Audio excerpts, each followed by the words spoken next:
بسم الله الرحمن الرحيم الحمد لله رب العالمين وصلى الله وسلم وبارك على نبي الكريم. Chers frères et sœurs en islam, nous sommes revenus pour parler d'un autre thème dans cette émission Ramadan Damani. Aujourd'hui, l'occasion nous est donnée de parler d'un événement majeur dans la vie des musulmans. Dans l'histoire tout court, dans l'histoire de l'humanité tout court. Je veux parler de la bataille de Badr, Al-Kubra, la grande bataille de Badr. Comme vous le savez, quand le prophète sallallahu alayhi wa sallam a commencé à transmettre le message d'Allah subhanahu wa ta'ala pour ramener les gens vers le droit chemin, purifier leur cœur, améliorer leur existence sur terre, leur éviter tout obstacle qui peut freiner la marche vers le bonheur, les Qurayshites, c'est-à-dire que les tribus Qurayshites n'ont pas pu supporter cela.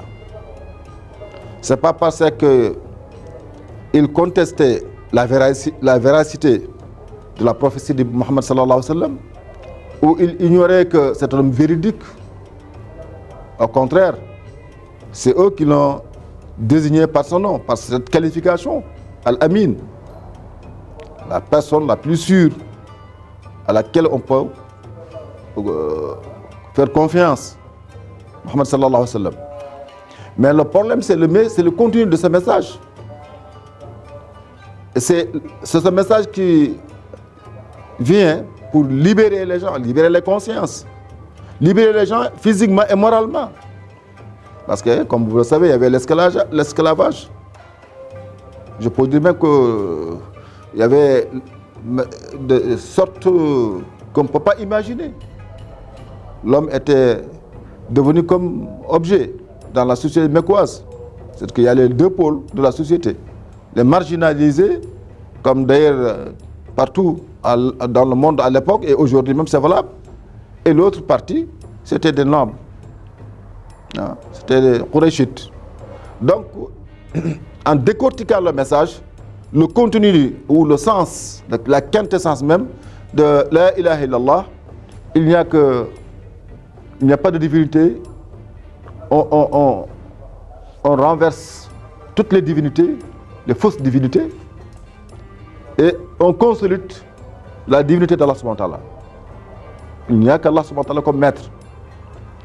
Ça, il savait pertinemment que ça allait changer, bouleverser l'ordre déjà établi. Raison pour laquelle leur réaction était épidermique.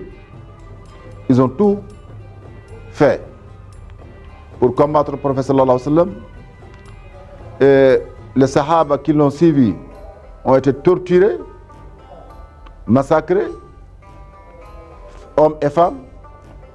Finalement, ils étaient obligés, par le conseil du prophète sallallahu alayhi wa sallam, de quitter la Mecque pour aller se réfugier chez un roi africain, Négis, à l'époque, qui était l'empereur de l'Éthiopie, en traversant la mer Rouge avec beaucoup de difficultés.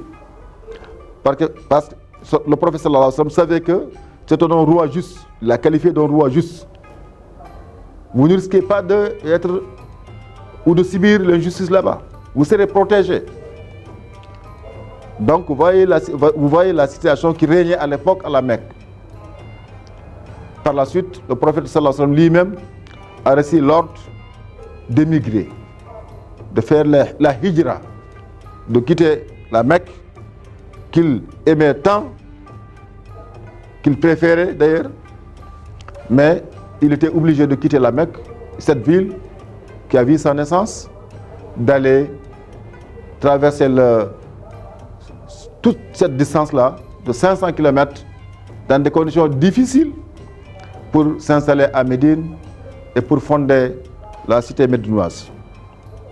Demain, Inch'Allah ta'ala, on va y revenir pour la deuxième partie concernant la bataille de Badr. Assalamu alaikum wa rahmatullah.